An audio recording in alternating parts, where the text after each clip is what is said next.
Hello ladies and gentlemen, welcome back to my channel. For those of you who just dropped by, this is Shin from Korea, and I taught myself English without having any kind of experience, without going abroad, but only by simply living here in Korea where English is barely spoken. Therefore, if you live in somewhere where people don't speak English really much, and then you have been struggling to improve your speaking English, then this video is for you. Some people around me have asked me about with what material or with what video or sometimes with whom I have studied English, speaking English in order to reach this level where I stand now, like where I don't have any problem in expressing whatever I want to express in English, and you might be wondering as well. So in today's video, I'd like to share with you like what I have done so far to like develop my speaking ability, and then I have very important message for you at the end of this video. Therefore, please keep on watching at the end. And if it sounds interesting, let's hop into it. Basically, I have tried out many things, probably almost everything that is available in Korea with a little exaggeration. And if you practice speaking English with, let's say, method A or material A, then chances are I have studied with that way as well. Okay, so to begin with, let's take a look at the common studies that other learners also typically do, something that you might have done as well. I read, first of all, like newspapers, such as like Korea Herald, representatively, because reading newspaper is one of the most common ways, the most popular ways. I'm not saying the best ways, because I really doubt it. Like, I really don't think that reading newspaper is the best way to improve speaking English, because that is even hard to understand. Then how could I practice speaking English unless I understand the material in the first place? And then I also watch what was that? CNN 10. CNN 10 is kind of like easier version of CNN for teenagers. And in case that you want to check it out, I'm going to have CNN 10 linked down below in the description box. If you want, please check that out. I watch also American drama, most of the time Prison Break, my all-time favorite drama. When I was on move, let's say when I like take a subway, bus, taxi, like on my way back home from school, from part-time job. I also used to listen to BBC 10, British English, like using application on my cell phone. Of course, I went to private language schools or private language academies such as YVM, Pagoda, and so on else. And a small academy nearby my house, or right my place. And in case that you're not Korean, if you're not Korean, like going to academy is something that comes across your mind first when you try to learn something new, because that's the way we have educated ourselves like from the childhood. On top of that, I also joined so-called the group studies through such as Study Search or Study Search. And in Korea we have kind of matching platform where you can like find and choose a certain tutor or certain leader, certain class or certain group of your preference. And I'm probably the one who has joined the biggest number of group studies in Korea. Without exaggeration, like the number of the group studies that I've joined so far is more than 30. Another one is a language gathering, or which is sometimes referred to as language party, language exchange. And there not only could I practice speaking English, if I'm lucky now, then I could practice speaking English with complete native speakers, but also I could have fun there. And based on my personal experience, I would say a language gathering is more about social gathering, I mean having fun, like rather than educating yourself like speaking English. So I didn't stop there. Like one unique experience that I made was like in my third grade in my university, I made kind of flyer of title free coffee. By the way, I'm going to put a real picture of that paper when I edit this video if I can make it. But anyway, on that paper I said that I still remember what I said on the paper. On the paper I said like, hi, I am very good person from this university. I'm looking for a foreign friend.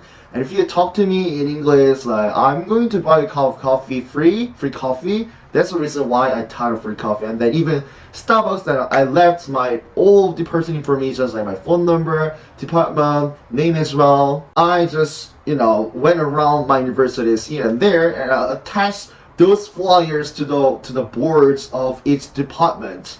Then I even, gave this paper to random people walking down in the street in my university, and that shows, how desperate I was when it comes to speaking English. I was really, really desperate because I couldn't keep up with any old English courses. However, I was wondering if even one guy would contact me, because if I were them who found this flyer, I wouldn't contact this guy myself for some reasons that I don't really articulate, and even some of my colleagues made fun of me on it, saying, do you really want to do this? You're such a shame of my department. I was like, sure, why not? I just want to achieve my goal. You guys are such losers. Thankfully, more than 10 exchange students ended up contacting me. That number was much higher than expected, because I thought at best 2 or 3 students were going to contact me, but more than 10, at least more than 10.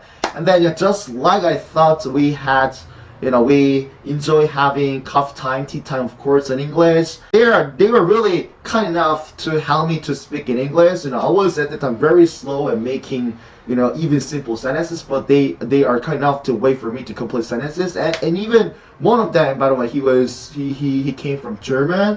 I forgot his name. If you watch this video, very thank you. I forgot your name again.